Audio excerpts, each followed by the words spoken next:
Hey everyone, Sophia here from My Great Challenge. Welcome back to my channel. Happy Mother's Day. Today is Mother's Day here in the US and yeah, I'm decluttering. This is what I do on my time off. It's the weekend. I'm going back to work tomorrow. I gotta stay productive. So, D.O.C series, this is number 25. The jar is starting to get pretty empty. There's about 8 tasks maybe left. And today I am super happy because the one I picked randomly out of the jar is the dining room curio. So what a perfect day on Mother's Day for me to do what I like to do the most, which is fool around with my china and my little, you know, curiosities, I guess. So what's this is all about? If you're new to the channel, welcome. I have a jar here and in it I have placed all the decluttering areas that I need to do in my house, regardless of whether I want to do them or not. And I pick them randomly and I do them whether I want it or not, and it works. It's an element of fun. It's totally random. It really helps. I have to be honest, it really helps with the decluttering. So far the journey has been pretty good, I would say. The Curio Cabinet here, it's mostly going to be about redesigning it. I have to wash everything, and maybe I'll make it a tradition to do that every year on Mother's Day. Be like a gift to myself to reassess what I got in there. There's not a lot that's gonna go out, but there's going to be some switcheroo between the other Curio and this one, because I really want this one to display the crystal and my best pieces, not necessarily all of the china. All right, so I'll see you in a bit. Let's get started.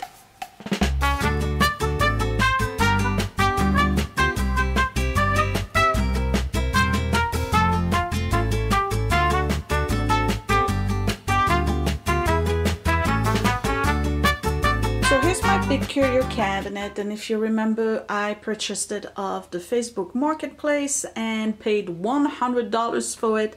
It's a Pulaski, it's beautiful, the door slides either way, and I have a little bit of everything in there because I basically emptied the other curios that I had and put everything in it without really thinking about what I wanted. But today I'm going to do some thinking and everything gets cleaned. Stuff that's gonna have to go, like this for instance. I was supposed to sell it, but I'll show you what the issue is. This is mine, and then we got some china. Again, a little bit of everything. It doesn't really make a lot of sense. I'm thinking about not displaying these here because these are purchased china, and this is my wedding china, and then those two here are family heirloom, and then there's some other stuff here at the bottom. And look what I found on the street the other day. Yep, I did, right there on the curb. 1920s Nippon, I think it's Nishiki, Royal Nippon Nishiki vase, 14 inches, a little bit over actually, I think it's 16 inches, in perfect shape, and I am keeping it, I'm not selling it. So what do I need to do first? We got to empty everything, and one thing I'd like to do is move the shelves a notch. I think this one is too high. This one can stay this way, this is fine. This is a little bit too high, so I'm gonna have to probably go that down. Same thing here, I don't need all that height here at the bottom.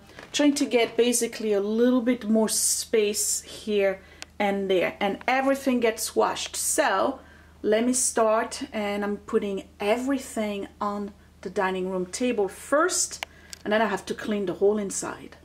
Okay, so let's get started. Start with the top, right?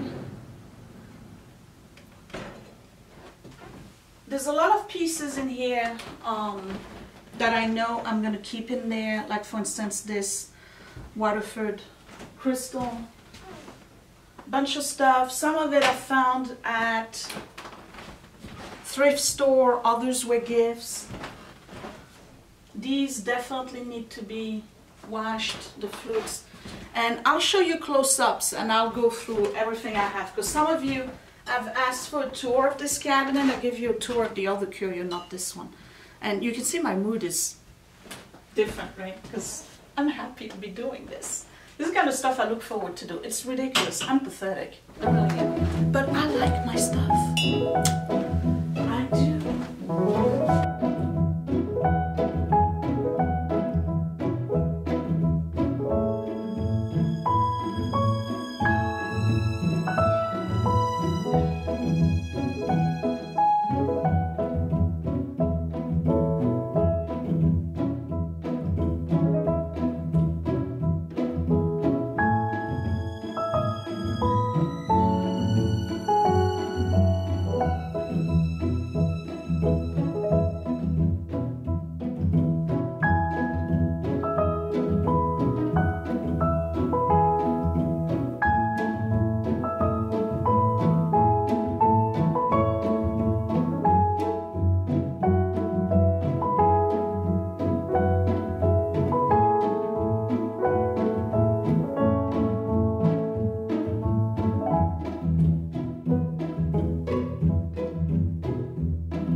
use a fork to help me move these. Okay.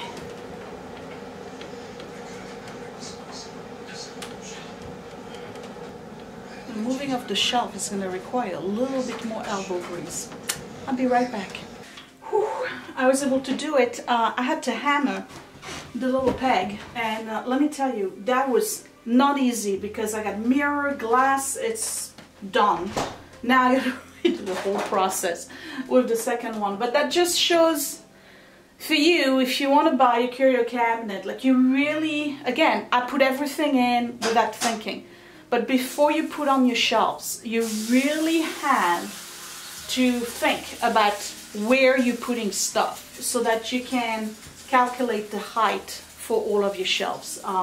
It's not as easy as you think, because now I got this big shelf and I'm thinking each one can hold 25. I'm thinking that this beautiful vase now can fit up there. So all sorts of ideas are coming together. I hope you don't mind spending the time with me, do you? All right. Man, I broke a sweat on that one. Let's move the next one. Now, I could move the Curio to slide the door more on this side, but I don't want to risk breaking anything. So all I'm doing is moving the shelf up, grabbing the peg,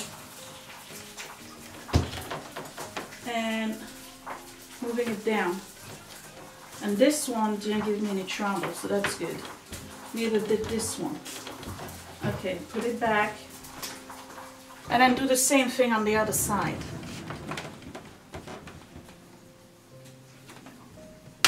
There we go.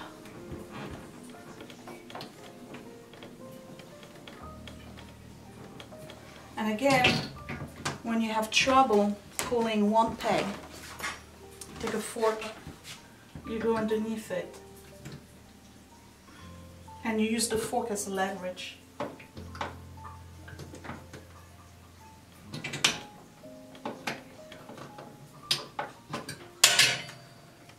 There we go. This one, missing the little plastic thing here.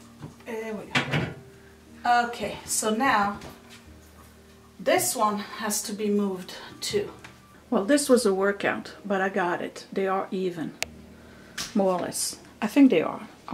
There's just one right here. This one is a little bit shorter, but that's okay. I'll put glassware there, and everybody else is even, with the one on top here being the tallest. So now I gotta clean the mirror and the shelves, because trust me, plenty of greasy fingers now with all those shelves I had to move. We're still not at the fun part yet. Fun part is when I put the stuff back. But I gotta do this.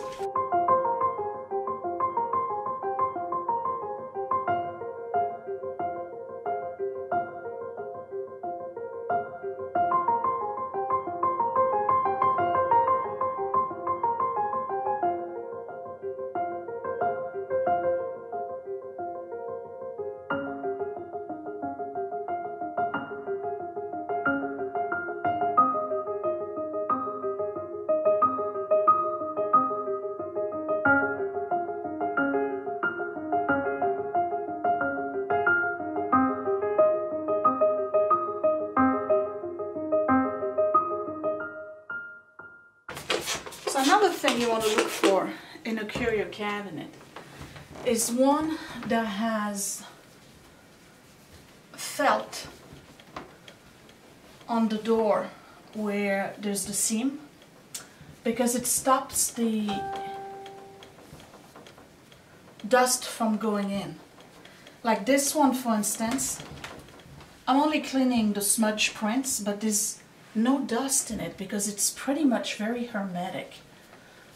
And that's great, because there's nothing worse. Like the other curio I have is old. It doesn't have any felt or anything, so the dust does accumulate in this, but not this one. I'm seeing some fuzz. I'm going to have to finish the whole thing with a microfiber. Alright, first things first, I want to see what this one looks like right here. underneath the light. So I want to use it to diffuse as much as possible. And beautiful. You can see it and it diffuses the light. Does it take out light or not? No, it diffuses it. So I could put it right underneath it. And now you see, you'll see it even more, but you can't see the crown of it. So we're gonna put it against the mirror, and this baby here needs to get washed. So how do I wash the crystal? Very easy. Soap and water, Dawn detergent. Now this one I gotta be very careful because I don't want to damage it. This is a Waterford that's inherited, and I kept the sticker because I never remember the name of it, but we're gonna remove the sticker now. I have to write it down. So I'm just checking to make sure that there is no chips or anything. This one is really beautiful. It's Waterford, wonderful refraction. But the great thing about it is that, first of all, it's a tulip shape. So you see how it allows you to have foliage, like the ones with leaves, like let's say you have daffodils or something like that. It gives them the natural curve. But you also have the little notches here, and that allows you to actually lock in a bloom. So let's say a big bloom like a tea rose, or even though they're a little bit hard on the stem, or a hydrangea or a peony would be perfect here, because you can just lock the stem there and it wouldn't move, and it gives you a beautiful base. So let's just go clean it, and then I have to move on with the rest because there's a lot of stuff I gotta clean today. So it goes without saying that you start with a clean sink. Okay, and the one thing you want to make sure you do is put a towel at the bottom of your sink. And the reason you're doing that is because you don't want to dump something, especially if you have a porcelain sink, and then you end up chipping a piece. So hot water, and Dawn, don't want to burn my hand either. And a soft brush. Let me roll my sleeves here.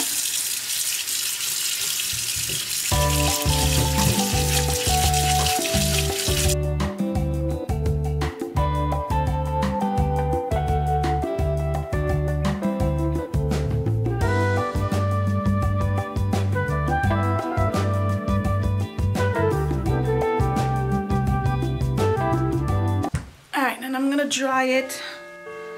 I rinsed it with hot water, so most of the water should evaporate, but I don't want any water drops or water stain. The best way to do this is with a polishing cloth, a clean one, not one that you've polished silver with, because it's very absorbing and it doesn't leave lint. That's if you want the maximum sparkle. Now, what's the difference between crystal and glass? Well, some people say you gotta hear the crystal sing. Alright? But there's a lot of glass that does that too. So ultimately, you know what it comes down to? There's no bubble. And crystal should be crystal clear.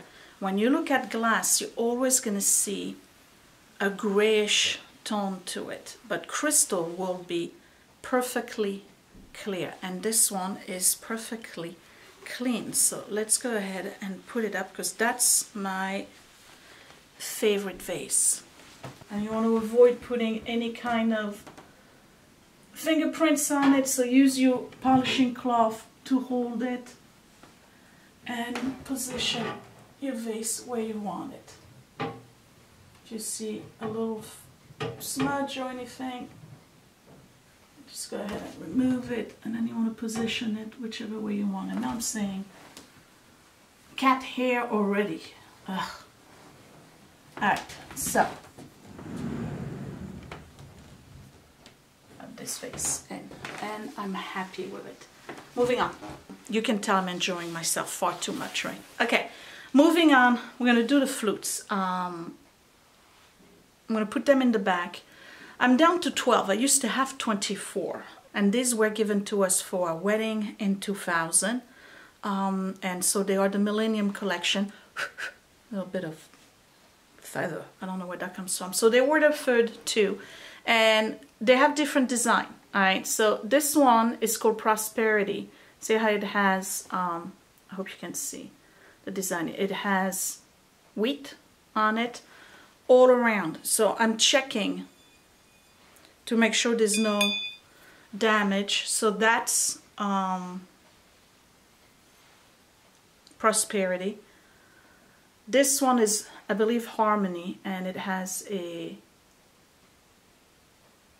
no, it's Happiness, I think. I can't remember. Happiness, maybe. It's kind of like a butterfly or a bow. So the design, again, is all around on this one. We have Happiness or Harmony, I can't remember. And it's got the sun all around. And then the fourth one is Love. And Love is hearts all around. So I'm going to check all my flutes, and then I have a set. Oh, and then Peace. This is Peace with the doves on it. I don't know if you can see. Okay, and then there's the ones that have the designs, all 5 designs all around. So this one would have Prosperity, Happiness, Love, Harmony, and Peace all around. So there's a mix, I think, of 6 and 6, and that's 12. And the other 12 that I had was the design all around all of them. I didn't care. Well, it's not that I don't care about them. I like to have the ones with the single design, because you can ask people, hey, which one do you want? What do you want to cheer for this year? So what am I going to do now? They are going in the sink. They're going to get washed, all of them, and buffed and dry. And when I come back, they will be in the Curio on the top shelf with that beautiful vase. So I'm back. I made some changes. Didn't really like the vase there. Well, it looked great because it was getting all the light, but you couldn't see the top. And the beauty of this vase is the top. So put all the flutes, and what I did is that I pretty much followed the pattern. So the pattern is a repeat with the one with the design all around, right here in the middle, side by side. And what you see here on the left is the same thing than the one on the right. And then I put my eagle right there, so it catches a lot of light. And the 2 bowls right by its side. And then this is empty. It's going to be for my regular stemware. And then the vase is right here. So it still catches enough light, and you gotta remember to step back, you know, step back and look at it, because most people are gonna look at your curio from far away, and then eventually they'll come forward and look at it closer if they are remotely interested, which is, I believe, less and less people. But that's okay. I want it to be beautiful from close up and far away. I'm going to do the stemware, and here's an example of it. This is a dirty glass. This is Waterford. It's Colleen is the pattern. It's distinctive because of the thumbprints right here. It's called a thumbprint, that little notch. I don't have a full 12 and 12. I think I have 8 of the wine glass and red wine, and 8 of the white wines. I do not have the water goblets, but that's okay. Quick update. I have all the glasses here, and what I did is put the tall ones in the back and the shorter ones in the front. I don't think I'm going to add anything there, but now we're finally moving on to this shelf. So this shelf is pretty much the centerpiece, and I want to showcase some of my best stuff in here, stuff that really matters to me and the family. So let me go and get a few of those pieces. They are in the other curio cabinet. I'll be right back. And here goes. So every curio is going to be reflective of your family history and also your personality and the things that you collect. It doesn't have to make sense to everybody, and it doesn't have to be matchy-matchy all the time. But these are by far the 5 pieces with the vase that I like the most, and they are all family heirlooms, so to me they make sense to be together. The one in the back is a Herend, I think it's Romania, planter in First Empire design that belonged to my mother, and I've had it for a few years, but Mom has had it for as long as I'm alive, and it used to be my grandmother's, so this thing is very old. It's got to be probably from the 50s or the 40s. This is a Victorian wedding basket in cobalt blue, and you see there's some etching and painting on it. The basket itself is silver. I don't want to polish it. I'm going to keep it with the patina. This has been in the family on Scott's side for a very, very long time, very obviously. It's probably from 1875. I'm not sure why it's called a wedding basket, but it's got some gold on it. And really I should spend some time removing some of the old silver polish that's on it, but that's okay. I'm going to leave it like that for now. And underneath it, you probably can see it, but it's a little sticky from Scott's grandmother with her handwriting, so I'd keep it in there. And the basket itself you can remove. Alright, the vase, we already talked about it. This was my grandmother's. It's actually a baccarat crystal on a silver basket. And again, I am not polishing it. And if you look at the back over here, I've talked about that in previous video. One of the filigree pieces fell off years ago when she was cleaning it, and we used to have the little missing piece, and then we were supposed to get it fixed, and we never did, and now I have no idea where it is. But Mom gave that to me a couple of years ago to keep because I always loved it. Don't know why, I just did. This is a biscuit jar that also belongs on the side of Scott's family, and same time period than this. It's Victorian, probably 1875, 1885 possibly, hand painted, silver. I'm not polishing it, I'm leaving it like that. And this is one of the pieces that I've always wanted from Scott's grandmother's house when she passed. The ginger jar, I used to call it, not knowing at the time that it was actually called a biscuit jar. And I got it, and I'm very happy because I absolutely love this piece.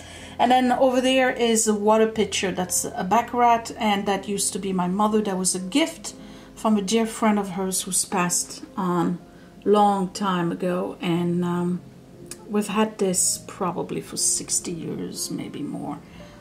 Beautiful design, very clean, and you know, clean, organic.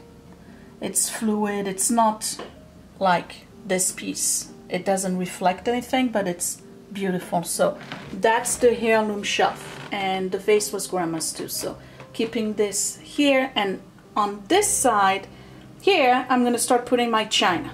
And the one thing I'm doing this time around that's a little bit different is that, as I mentioned earlier at the beginning of this video, is that I only want to put in the family china in here, not the one that I purchased at garage sales or Facebook Marketplace. So this one is a Limoges, that's a Haviland, and that's called the 60th anniversary. It's pretty old, 1920s, and that was Scott's great-grandmother.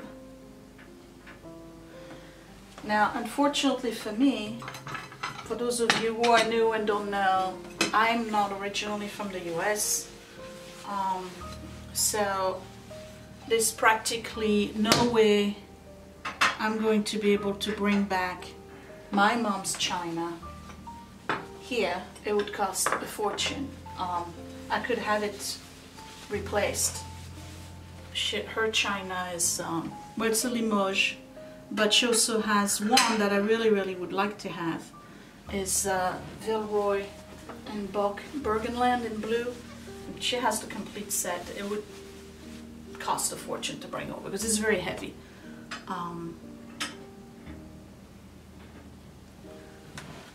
So that would be nice to have, but no.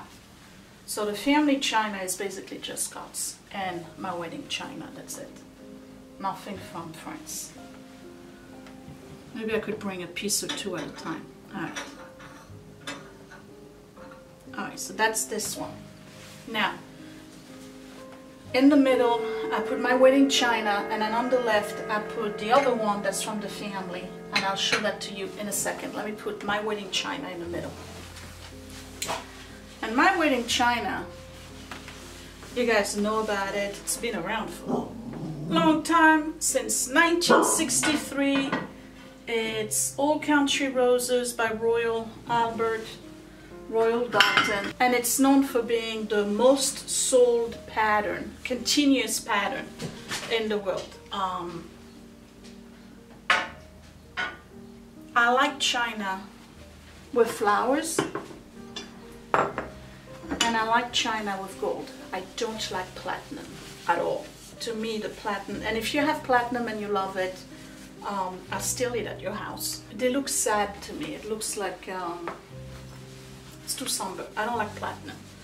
I always like gold, and I like flowers. So if there's gold and flowers together, it's for me. Okay. And the last one is from the late 40s, early 50s, and it's Mato China. The pattern is called Nassau. It's this pattern here, and that used to belong to Scott's great aunt.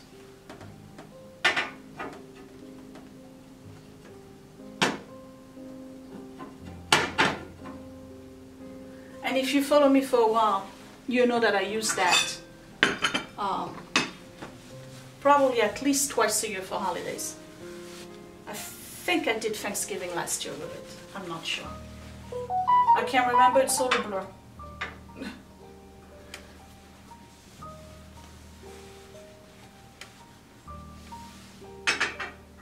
And these are my favorite teacups, by the way. Alright, so this is what it looks like. Now, here and here, what am I going to put? Well, I have these two birds. This one used to be at Grandma's house. It's one of the Lennox winter biscuit, porcelain biscuit collection, and she always loved it. So it's gonna go in here because it makes sense to me to have birds with flowers. And then later on I purchased a blue jay to remind me of Jasper, if you remember Jasper. And it's part of the same collection. Now those you don't want to put in water. You don't want to put them in water. But this one is pretty clean anyway. Okay. And he's gonna go right here. So we got a bird on either side, right?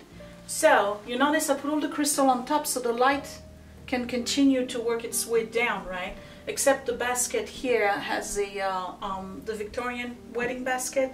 Doesn't let the light through. That's okay. So it's a little bit darker here than on the other side. I don't care about that. Now here, I do want to showcase some pieces that are mine that I've purchased over the years that I find absolutely stunning, and that's going to be the chinoiserie shelf.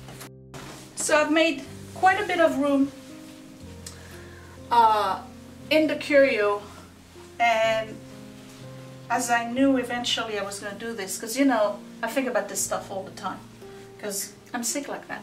Okay, this is Walker and Bates. It's called Tea House. I don't know if you can see the design on it. It's a lusterware. And you're gonna say, what's the big deal? Well, the big deal is that I love the pattern. I came across it years ago. shopping and I found the bowl and I loved it and did some research on it, and Walker and Bates eventually became Johnson Brothers. This is from 18, I'll put my glasses on because they are stamped. Now this one is, this is the oldest one. Actually it's Bates Company and Walker, I always call it Walker and Bates. This one is from 1879, the bowl, because it's stamped at the bottom. Then I found the small, it's not really a soup tureen. It looks like a tureen. It's got the little slot here for the soup ladle, but it's more like a gravy type thing, a gravy boat. And when I say then I found, we're talking years later. So that shelf, what you're gonna see, it's taken me over quite possibly, there's a stain here, I'm gonna have to go and scratch it, 15 to 16 years to acquire. That's how hard to come by these are. And I love this piece. Okay, so I got this piece right here.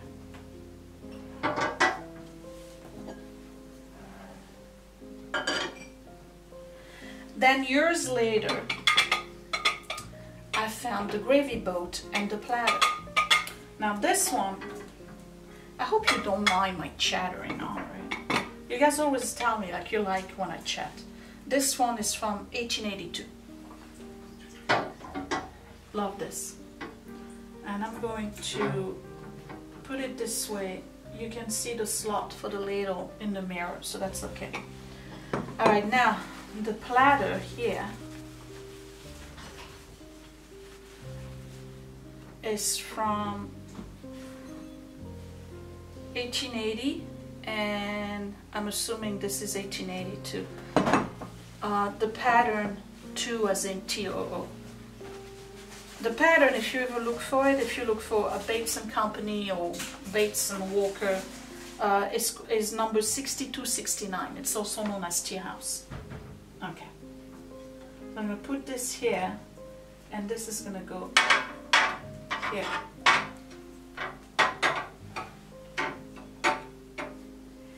And then, about 2 weeks ago, a lady sold something to me, of course to me, on Facebook Marketplace, and she labeled it as old porcelain bowl. And I looked at it and my heart jumped. She had this one. It's a vegetable server. And this one is gorgeous because it has the pattern, the tea house pattern on the inside.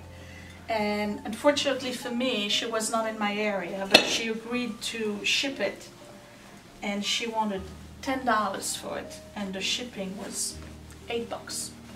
I think she was in Massachusetts, not too far. And I got it. It's worth way more than that. But I'm just happy. So this piece goes right here. And this one is from 1887. There we go.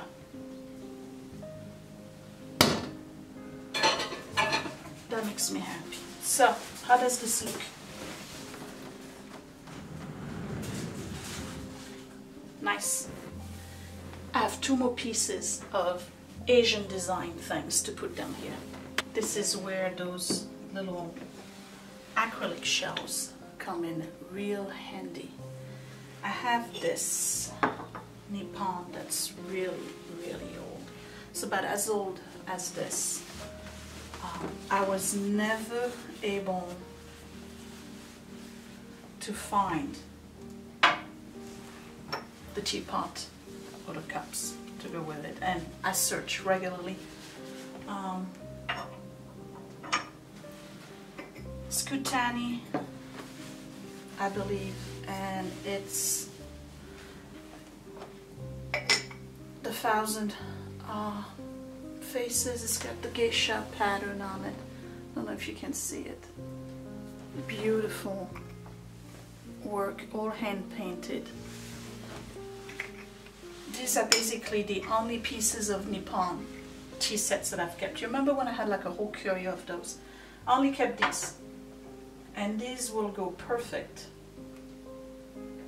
underneath right here. Because they have that same Asian design. It's also called the tea house. If it's not called geisha, it's a geisha tea house. So we have the tea house here and those two. And that's it. I don't need to put anything here. Now at the bottom, I'm putting the leftover pieces that I don't know where to put them. Now remember, I emptied out a lot of space from the other Curio, you know, to put these in, and then the ones that I put over here. So I'm going to put my teapot, creamer and all of that, and then maybe a couple of vases or baskets, and then everything else is gonna have to get relocated. And then I'll tell you what I'm ditching, because you want to see some decluttering too, not just cleaning and reorganizing. This is what I've done at the bottom. I wanted to refract some of the light back up, because otherwise it just becomes a pit here at the bottom. So you still want to showcase the stuff. So you want to have clear things that refract light or gold things that refract light. So I have a Waterford kind of modern vase in here that I found at a garage sale for 20 bucks years ago. It was one of the town-wide garage sales in my town. It has a chip on the top, and I guess that's the reason why the lady let it go. This is a Steuben, a crystal bowl. Here at the bottom, if you remember when I came back from France, the big book is a first illustrated edition of Notre Dame de Paris by Victor Hugo. I think it's 1905, something like that. The little book is my mom's, and she had it for way before me. She's not that old, but it's from 1779, I think, and that's a dictionary of Latin and French. This is a Victorian teacup that used to belong to Scott's grandmother. I think it's Royal Grafton, not sure.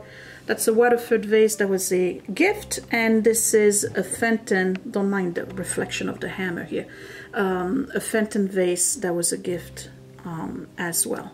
So now all of this here is relocate, because remember I made a lot of room in the other Curio by moving big pieces here.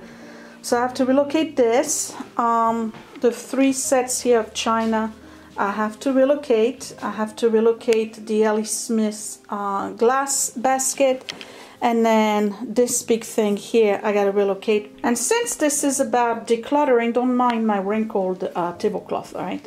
I just needed to change it, and no, I did not iron it. Sue me, really. This thing here, okay, that was a, I can't even remember the name. It's made in Japan. It's from, it's mid-century. It's an espresso set. It comes with the little candle. Oh, here it is.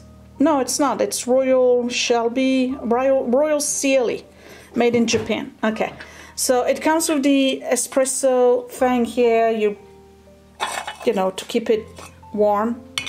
But it was really dirty when I got it, and it has the milk and the sugar bowl. There's a big crack right here. I don't know if you can see it.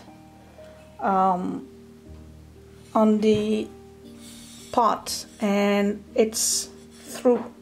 Don't know if you can see that.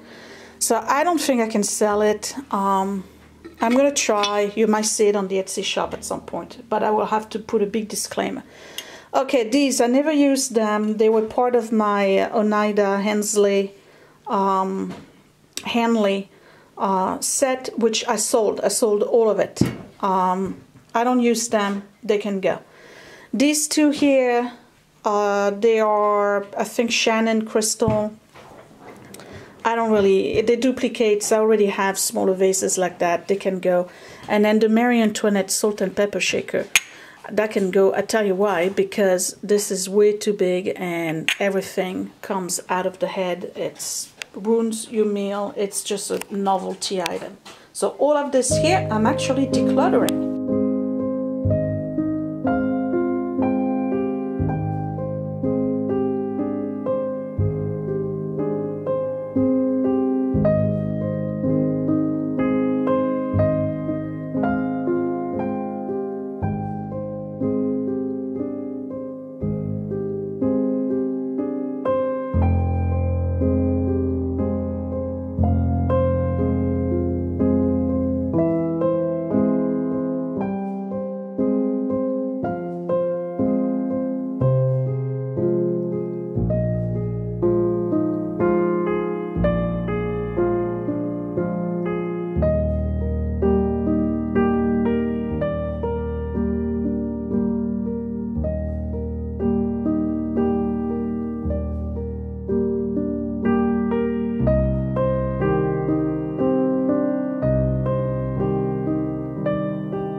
So I'm pretty happy with myself. I know this was probably a very long and boring video for a lot of you, but I hope for those of you who like this kind of stuff, you really enjoyed it.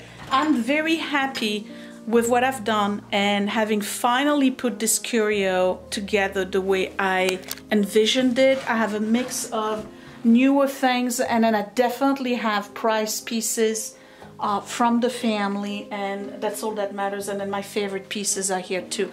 So now I have quite a bit of cleaning to do. I need to move the stuff back to the older Curio Cabinet. It will be done at some point in the series. When I pick the sticky, I don't know.